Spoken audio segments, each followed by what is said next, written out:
Hey yo guys, what is up? J'espère que vous allez bien. Aujourd'hui, on se retrouve pour une vidéo. Je vous l'avais promis dans la dernière vidéo que j'ai sortie. Je vous avais dit que pendant l'hiver, j'allais vous sortir des vidéos par rapport à la moto, qu'on allait réagir à des trucs, qu'on allait discuter de certaines choses. Et aujourd'hui, vidéo particulière, ça fait longtemps que je veux la faire. On va react en fait à une compilation de crash de moto, mais pas n'importe laquelle. Une compilation qui concerne un seul moto-vlogueur sur la plateforme YouTube qui s'appelle Max Wrist. Je sais pas si vous le connaissez. C'est un Américain, je crois. Qu'il est américain, je suis pas sûr, j'ai pas vérifié cette source. Mais c'est quelqu'un qui fait des motovlogs sur YouTube. Et sa particularité, en fait, c'est que je crois que c'est la personne sur YouTube qui s'est le plus crashé lors de ses vidéos. Et je me suis dit que ça pouvait être intéressant qu'on analyse ça aujourd'hui parce que la raison pourquoi il se crash, c'est pas parce qu'il est malchanceux ou parce qu'il manque de skills. Ben, en fait, ouais, il y a peut-être un petit manque de skills derrière ça, mais c'est pas parce qu'il est malchanceux. C'est tout simplement parce que je crois qu'il ne fait juste pas attention. Il roule comme un fou en permanence. Souvent sur des routes qu'il n'a même pas l'air de connaître. Donc il connaît pas la route et il va quand même rouler avec des motos, des superbikes. Donc allez vous chercher un truc à boire et à manger. Moi j'ai mon petit Red Bull, je viens de finir une journée d'école. Donc là j'avais besoin d'un petit drink d'énergie.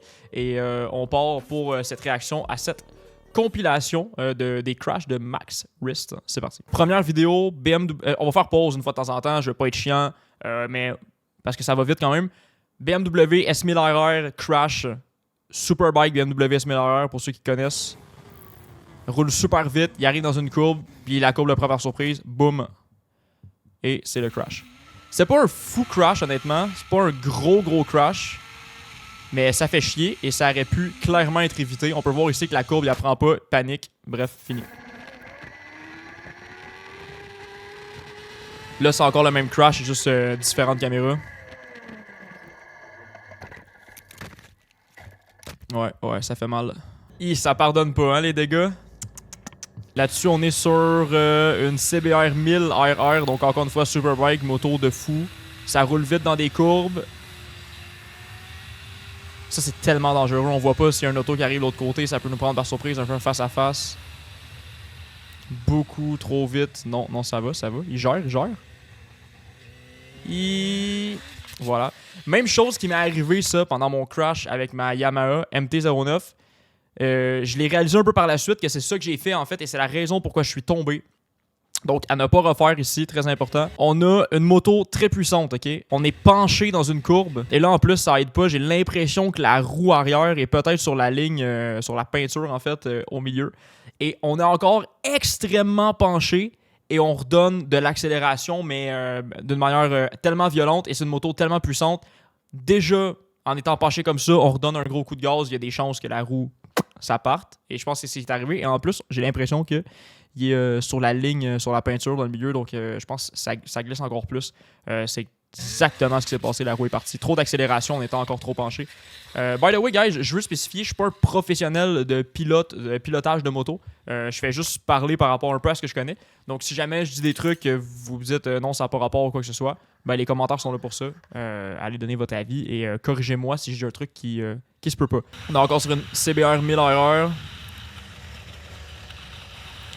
Là, ça roule pas trop vite, c'est bon. On est à 50 miles per hour, donc c'est environ 90. Là, on est à 60, on est à 100 km/h quand même.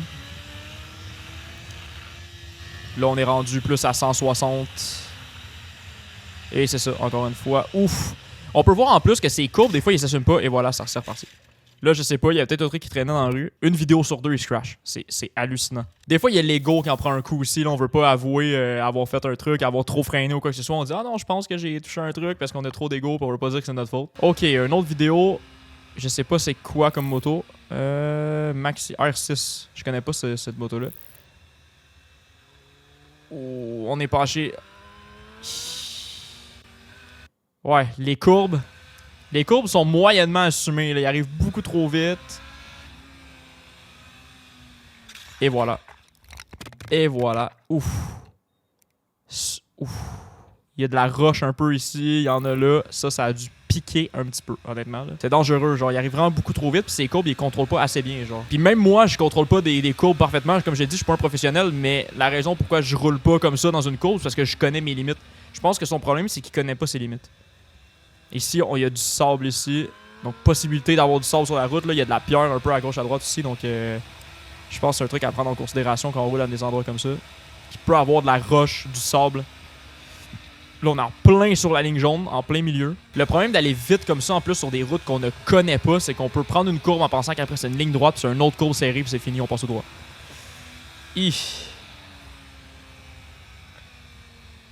Ok. Ouf!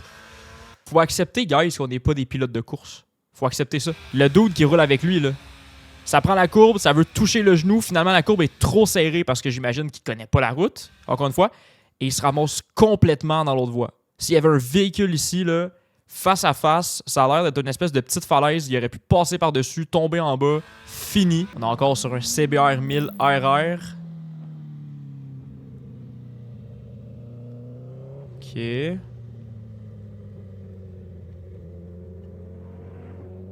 Ouf! Oh shit! Encore une fois, c'est ça qui est arrivé. Beaucoup trop de gaz d'un seul coup avec une moto trop puissante. Est-ce qu'on a un replay après ça? Je pense pas. On va le remettre. Pour l'analyser un peu. Ok, il s'arrête. Il s'arrête. T'as la Lambo qui passe. Orange comme ça, Lambo insane. Puis je pense que c'est ça. Trop de gaz. Trop de gaz. D'un coup. On l'entend le woum, le premier, puis c'est ça. Trop de puissance d'un coup, la roue arrière qui part, la moto qui bounce, et boum, t'es propulsé en avant. Tu tombes après ça. Là, ton orgueil, là, ça en prend une claque, là, vraiment. Là. Crash en slingshot. On est même pas sur une moto, on est dans un slingshot, là. Le genre de T-Rex de Can-Am, ça, je pense. Ouf!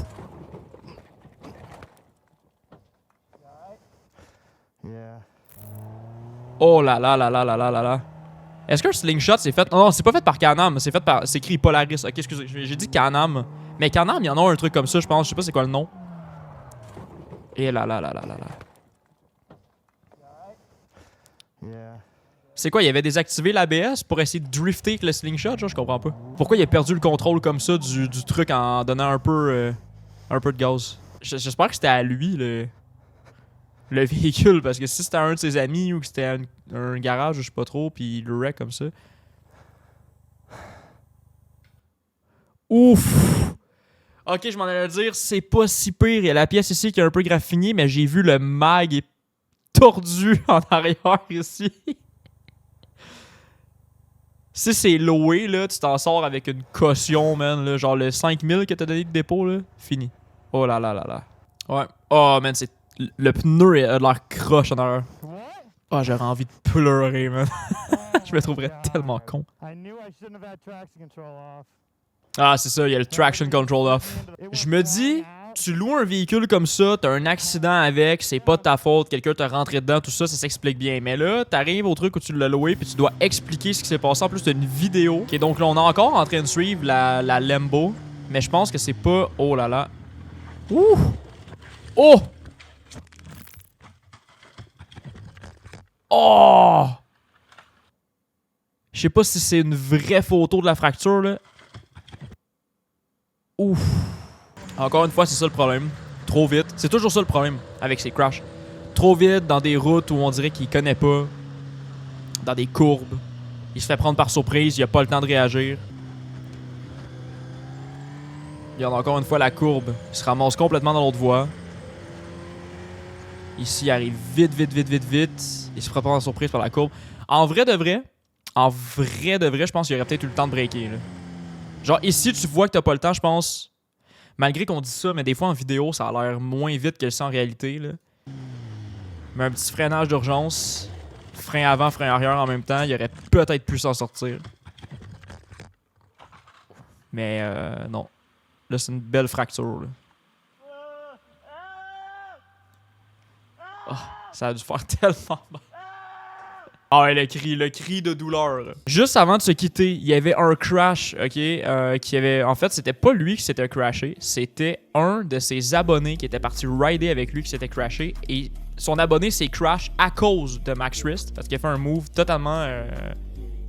totalement stupide. C'était une vidéo, ça avait créé une grosse controverse sur Max Wrist, en fait. Là, les gens disaient que c'était En fait, ils le traitaient de toutes sortes de noms, avec raison, honnêtement. Je vais essayer de retrouver cette vidéo-là, puis on va se la regarder avant d'arrêter cette vidéo. Comme ça, vous allez avoir une petite aperçu de... Ben, je pense que vous l'avez déjà vu à quel point il fait des trucs un peu stupides, mais vous allez avoir encore plus un aperçu du genre de trucs stupides qu'il peut faire. La vidéo s'appelle What Caused This Crash? C'est ça, What Caused This Crash? En gros, qu'est-ce qui a causé cet accident, ok? Je vais pas commenter, je vous mets le moment où il y a l'accident qui arrive, vous allez juger par vous-même, ok? C'est parti. Ici, la vue qu'on a, c'est la vue de Max Wrist, et devant, c'est un de ses followers qui était parti rider avec lui, ok? Vous allez voir, c'est assez hallucinant ce qui se passe.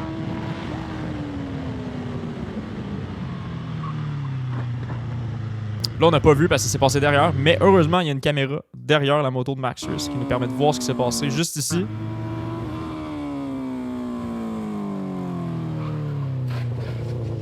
Solide crash en plus, solide crash, ok? On a Max Wrist qui dépasse son abonné juste avant une courbe, ok? Dépassement en passant totalement inutile, ok? Il dépasse juste avant une courbe pour après ça réaliser qu'il arrive trop vite dans la courbe, donc il freine pour arrêter en fait, pour perdre un peu de vitesse et être capable de prendre la courbe. Mais ce qui vient de se passer, c'est qu'il coupe son follower, en fait, son abonné, il coupe complètement pour après ça lui mettre les breaks d'en face, ce qui le prend par surprise. Et lui, il a juste pas le choix de freiner super fort pour pas rentrer dans le cul de Max Wrist, ce qui fait en sorte que sa roue avant bloque et il se pète la gueule. C'est exactement ce qui se passe. Max Wrist ici vient foutre les breaks directement d'en face de son follower. Son follower doit réagir, freine hyper fort pour ne pas lui rentrer dans le cul, parce qu'il vient de se faire couper dans une courbe comme ça. Et sa roue avant, on peut voir ici que ça se bloque complètement. Ça repart de l'autre côté et boum, c'est terminé. Gros crash. Honnêtement, j'aurais été en tabarnak, là, pas vrai, là. Heureusement, le véhicule ici, là, gros réflexe. Gros réflexe parce que s'il n'y avait pas eu le réflexe de freiner, il aurait pu en plus rentrer dans le double là, complètement. Donc là, on a Max Wrist qui revient. You alright? You alright, bro? Tu sais, c'est de sa faute, en vrai. C'est vraiment un peu de sa faute, là. Ben, enfin, un peu beaucoup, même. Tu l'entends, sa respiration, qu'il sait qu'il vient de... Il est fucked up, là. Il le sait. Mais il va pas l'avouer, là. You're okay? What'd you do? What'd you do? Brake too late? I heard a skid. It was just skidding. I heard a skid. Yeah. No, we're good. Thank you. Yeah, now we're good. What'd you do? Il a demandé, mais qu'est-ce que t'as fait, man? Bref. Dites-moi ce que vous pensez dans les commentaires de ces vidéos-là. C'est quoi votre avis, en fait, sur ce dude-là? Qu'est-ce que vous en pensez? Personnellement, je trouve qu'il est un peu inconscient, qu'il fait un peu n'importe quoi. Bon, je suis qui pour juger en même temps? Mais je voulais faire cette vidéo-là parce qu'en même temps de me donner du contenu et de réagir à un truc et d'analyser ça avec vous, ça permet un peu à tout le monde qui va regarder cette vidéo-là de prendre conscience qu'il y a des trucs en moto qu'il faut juste pas faire. C'est cool, ok, de prendre un peu de vitesse des fois, de clencher en moto, de profiter un peu de la puissance de nos machines, mais il faut savoir quand le faire sur des routes qu'on connaît et surtout ne pas le faire lorsqu'il y a de la circulation. Donc des fois j'en vois qui roulent, on pourrait réagir à d'autres vidéos comme ça. J'ai d'autres vidéos d'accidents qui sont arrivés que tu peux trouver en fait sur YouTube. J'en ai d'autres que je voudrais vous montrer, qu'on fera pas dans cette vidéo parce que sinon ça va être trop long et on va s'éparpiller, mais ça nous permet de prendre conscience qu'il y a des choses qu'il faut pas faire en moto. Ça nous permet d'apprendre aussi des erreurs des autres pour ne pas les reproduire quand ça va être nous qui va rouler en moto. Donc je trouve que c'est des vidéos qui sont quand même cool à faire, qui sont quand même importantes. Dites-moi ce que vous en avez pensé en commentaire. Est-ce que je refais des vidéos comme ça pendant l'hiver avant le retour des motovlogs ou est-ce que c'était chiant? Vous voulez pas que j'en refasse? Ça vous intéresse pas? Dites-moi ça dans les commentaires, c'est très important pour savoir est-ce que je me fends le cul à continuer de faire ce genre de vidéos-là ou j'attends que l'été revienne et on refait des motovlogs comme j'en faisais l'année précédente. Donc c'est très important d'avoir votre avis dans les commentaires, ça me plairait beaucoup de savoir ce que vous en avez pensé. Merci beaucoup d'avoir regardé, je vous souhaite une très bonne journée et on se dit à la prochaine, c'était The Real Baby Boy. Peace out! J'ai parlé trop vite, je t'ai soufflé. Bonne soirée.